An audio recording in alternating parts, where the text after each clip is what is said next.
Olá, eu sou Camila Campos e vou apresentar a vocês o trabalho Exploring Different Convolutional Neural Networks Architectures to Identify Cells in Spheroids. Este trabalho foi desenvolvido pelos pesquisadores da Universidade Federal do ABC, da qual eu também faço parte, tendo como primeiro autor o professor Anderson Santiago, autora de correspondência a professora Andrea Rodas, também contou com as participações da professora Juliana Daguano, também da UFABC, doutora Maísa Macedo, da IBM, e doutora Janaína Dornozek, do CTI Renato Archer e IPEM, da USP de São Paulo. Então, já partindo para a introdução e a justificativa do tema deste trabalho, nosso objetivo foi o de aliar a tecnologia que é proporcionada pela inteligência artificial para identificar estruturas de imagens de esferoides. E os esferoides nada mais são do que agregados celulares originados a partir de técnicas de cultivo tridimensional. E no cultivo tridimensional, ou chamado de cultivo 3D, as células interagem entre si de uma maneira bem especial. Ou seja, por elas não estarem aderidas em um substrato, as interações célula-célula e célula-matriz elas ficam mais facilitadas.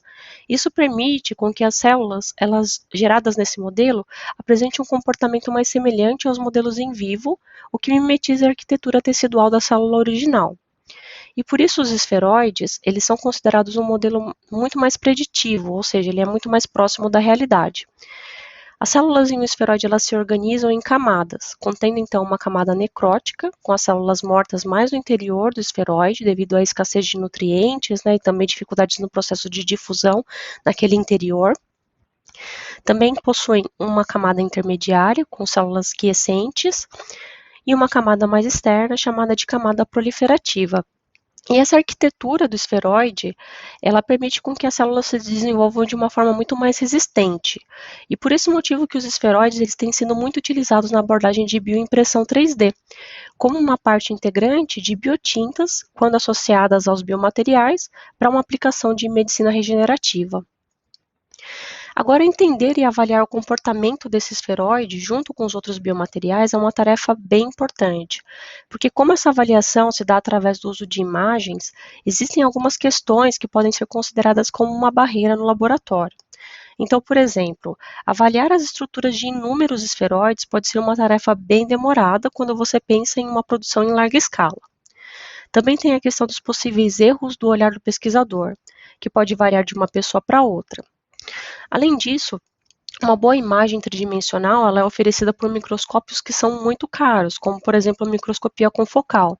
E nem todos os grupos de pesquisa têm acesso a esse tipo de tecnologia, que envolve então não somente os custos do laboratório, mas também a manutenção, os treinamentos, tudo isso encarece a pesquisa. Então, pensando nesses problemas, o nosso grupo de pesquisa ele teve a intenção de utilizar as redes neurais convolucionais, também conhecidas como CNN, da sigla inglesa Convolutional Neural Network, para explorar uma forma automatizada de identificar partes dos esferoides e poder assim também utilizar a técnica com as imagens de microscópio de contraste de fase, que é um instrumento muito mais comum nos laboratórios de pesquisa, com custo de manutenção muito mais acessível. Então, já partindo para a parte de metodologia, nós primeiro preparamos os esferoides para gerar as imagens. Os esferoides eles foram cultivados através de técnica de micromoldes de hidrogel não adesivo, no qual nós mantivemos a concentração de 100 mil células por ml. Em sequência, nós fotografamos os esferoides com 3 dias de formação e um aumento de 200 vezes no microscópio de contraste de fase. Na sequência, nós fizemos a preparação das imagens, também chamado de Dataset Preparation, no qual 370 amostras foram classificadas e recortadas da imagem original de 2 esferoides. Esses recortes eles resultaram nas classes de impureza, células vivas, células mortas e background. E no próximo slide eu vou mostrar para vocês essa classificação, para vocês entenderem com mais detalhes. Durante o Dataset Preparation, nós também dividimos as amostras em set de treinamento e set de testes. No set de treinamentos, nós aplicamos o aumento de dados, ou Data Augmentation, para homogeneizar a quantidade de amostras entre as classes, e também aplicamos outras transformações nos dois outros sets, que é o set de treinamento e de teste, como, por exemplo, o redimensionamento das imagens ou mudança de canal de cor. A implementação das arquiteturas ela foi realizada em linguagem Python, com interface PyTorch, e as arquiteturas sugeridas nesse trabalho foram a AlexNet, a GoogleNet e a ResNet 18. Processo de treinamento de teste dos sets de amostras, ele utilizou uma equação de entropia que determinou a escolha do algoritmo Adam Optimizer como o algoritmo de otimização do modelo de aprendizagem, e também foram determinados diferentes sets de hiperparâmetros que considerou, por exemplo, o número de épocas, a taxa de aprendizagem, também o tamanho de amostras de treinamentos, que foram os mais adequados para cada tipo de arquitetura. E essa é a imagem que eu falei no slide anterior, de como nós fizemos a classificação das amostras. A primeira setinha representa o background do ambiente de esferoide. A segunda setinha, o item C, representa uma célula viva, mas que não está no conglomerado do esferoide. A terceira setinha, o item D, representa uma célula viva que faz parte do esferoide. E a última setinha, o item E, representa uma célula em morte. Já prosseguindo então para os resultados e discussões desse trabalho, nesse primeiro gráfico nós encontramos a curva de custo.